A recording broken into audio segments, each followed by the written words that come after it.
Welcome to this short informational overview of how you can get the most of the National Professional Qualification offer.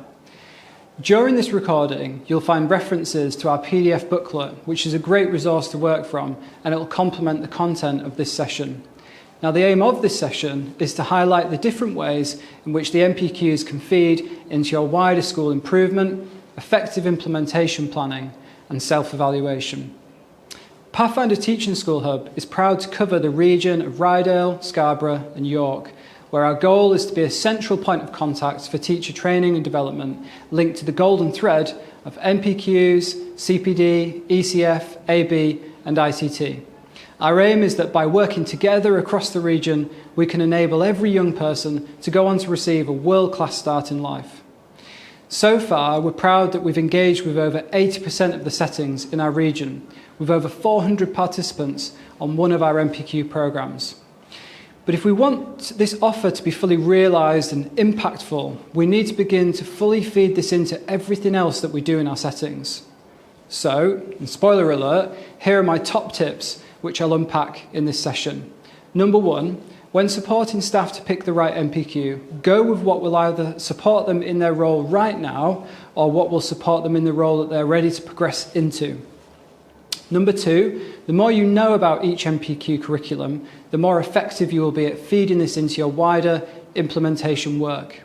Number three, consider how you support your staff when helping them to complete their NPQ. Are they given time and respect for this high level of commitment to their professional development? Number four, how do you feed the NPQs into your staff performance management or appraisal cycles? Once someone has done an NPQ, what do their targets look like, enabling them to build on their progress? And number five, and finally, how do you monitor the impact of NPQs in your setting? So we're guided by the best available and current evidence when it comes to staff training and development. Our work on the Golden Thread has these principles at the front of everything we do.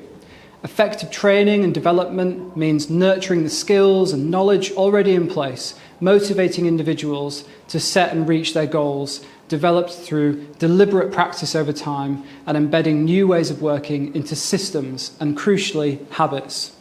The end result is that this will lead to changes within the teacher, the child, and the overall outcomes. So we encourage you to consider this in your own work when it comes to staff development and training linked to the NPQ offer. Not only that, but it's good to consider what makes implementation of the NPQs effective in your setting. So again, guided by the evidence here, there are hallmarks of what good implementation looks like. So what should you consider? Well, firstly, think local.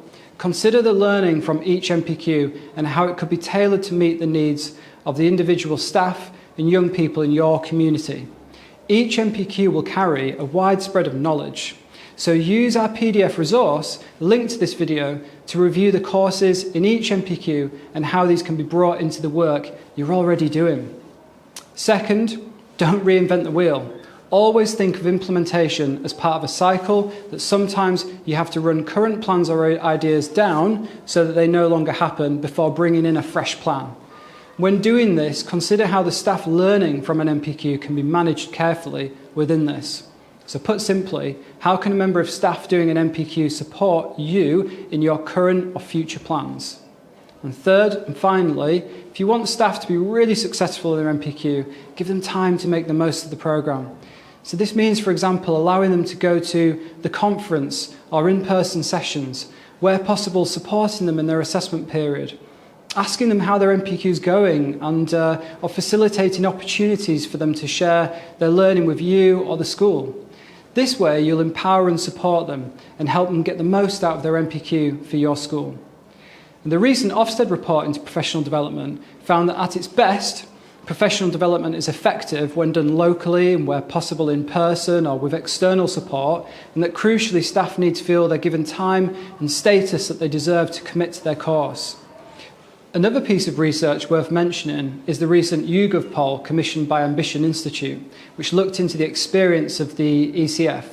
The results here showed that teachers valued their professional development and the support of the ECF. The issues many reported linked to not being given the time that they needed to focus on their professional development. So put simply, they said they wanted not less time, but more time for professional development. And to me, this is fascinating. It's a counter-narrative to the common assumption of professional development. Now, speaking candidly, we know that this is a big challenge giving the time that we want to staff. But we think there is a compromise to be made here which suits everyone's needs. Now, you may be familiar with the implementation cycle from the EEF, and it sets out a clear graphical overview of the wider process of leading your setting through managed change, with the hope to improve practices and outcomes. There are 4 stages of moving from explore to sustain. Whatever it is that you're working on at the moment or looking to do in the future, we encourage you to consider how the NPQs can support you and your staff in this process. Now, I'll come back to this in a moment, but first it's useful to consider the NPQ programmes. So we put a clear overview together of all of the programmes that are currently on offer. And by working with your members of staff, you can identify which NPQ is best suited to their needs and yours also as a school. Programmes are always evolving in terms of their curriculum and also in terms of the programmes on offer. So, for example, we know we should be expecting an NPQ in maths and an NPQ in SEND in the future. So again, referencing the PDF link to this video, here's an example of one of our NPQ curriculum maps. You'll find all curriculum maps in our guidance document, and you may find this useful when reflecting on individual courses or modules in each programme and how they could be used to support you in whatever it is that you're currently working on in your implementation cycle. So for example, using this guidance from the EEF, you may want to start by charting out your overall plan. Now, shortly, I'll share an example of this template so that you can see what it looks like in action. And also worth saying is that where I go through this now, I appreciate that there might be sort of oversimplifications of what things might look like in reality with the nuances that exist. But for now, if a starting point is this from scratch, the first step is to explore the problem or key problems in your setting right now. And you can do this by boiling down what it means for staff, pupils, and data. Secondly, moving into the prepare phase, it's proven to be effective when establishing some active ingredients which will support you in dealing with your problems. Essentially, a way of spelling out exactly what areas you need to focus on. And once these are in place, you can begin planning core themes of training, and here is where the NPQs come in handy. We can also think about materials to work from, and again, the materials like the research covered in NPQs. We can think about monitoring of staff and how, when and where we do this and build this into our wider systems. So when ready, we move into the delivery phase, and this is where effective self-evaluation is needed, which will link to the system you'll already have in place for this. And if not, you might want to consider your accountability and review systems to ensure there's really good quality in place. Now finally, when everything is going well, you're happy with the progress so far, this is when you look to scale up and find ways of keeping this going over time.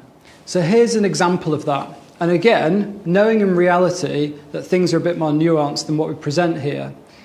In this secondary setting, a leader has identified a lack of staff pedagogical skill and knowledge. There's a high turnover and a lack of collaboration.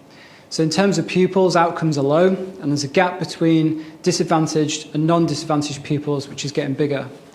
Now, it might be that the work involved here could run over a 2 to 3 year period, but essentially 4 active core ingredients are established. And this allows the leader of the school to identify the training and development needs. Now, given the nature of the precise problem, the school decides to train and support their staff through a staff CPD plan, which will run over the year, and it will build on what they've done so far and cover key evidence along the way. They'll have a half-termly focus on a key area of teaching and learning. So, for example, they may focus on effective instruction and modelling in one half-term. And the input here will come through whole staff training and department teaching and learning meetings. Now, eventually, they want to move towards an instructional coaching plan as a mechanism to support and develop staff along the way.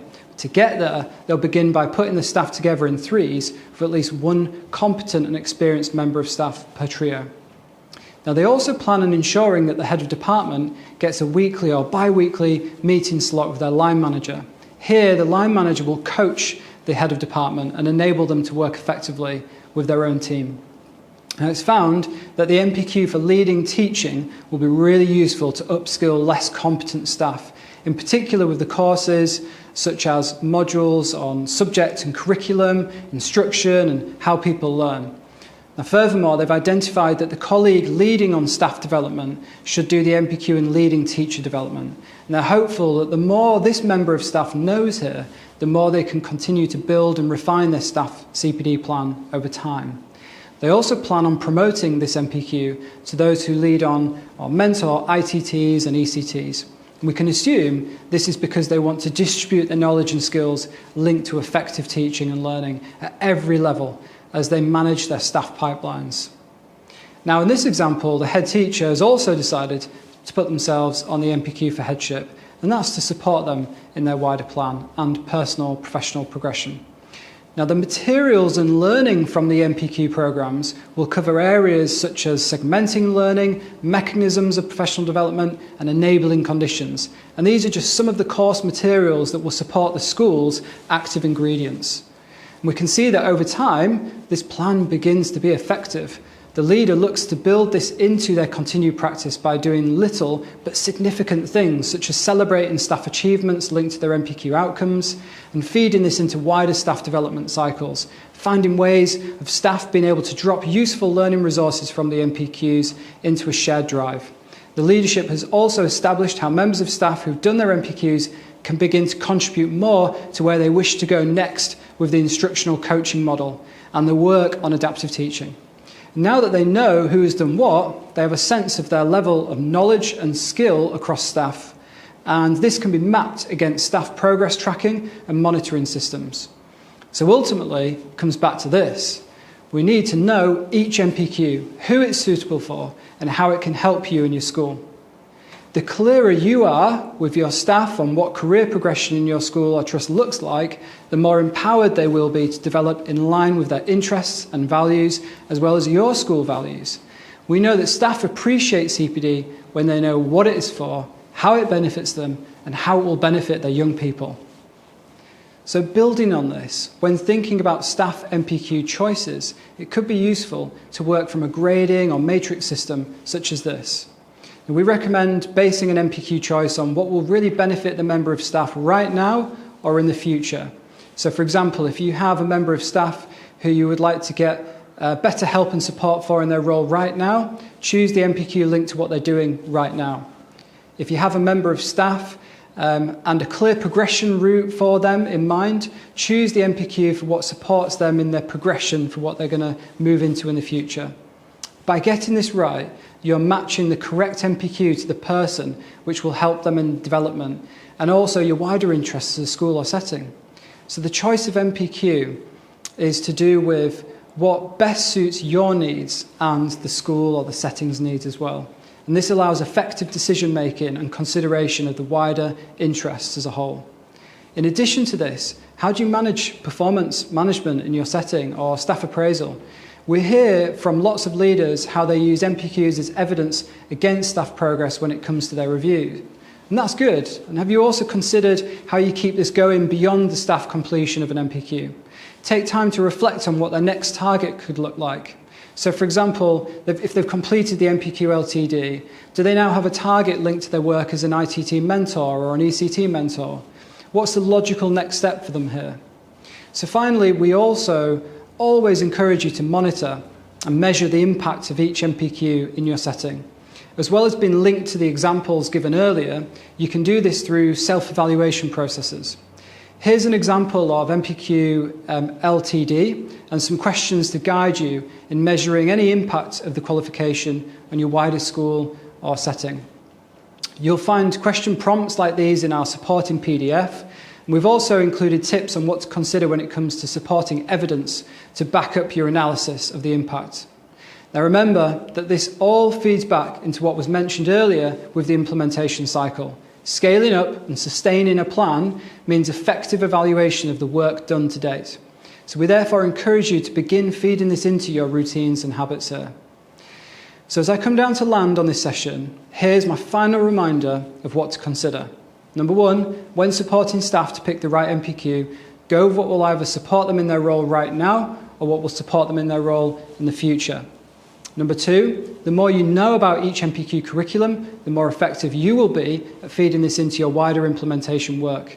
Number 3, consider how you support your staff when helping them to complete their NPQ.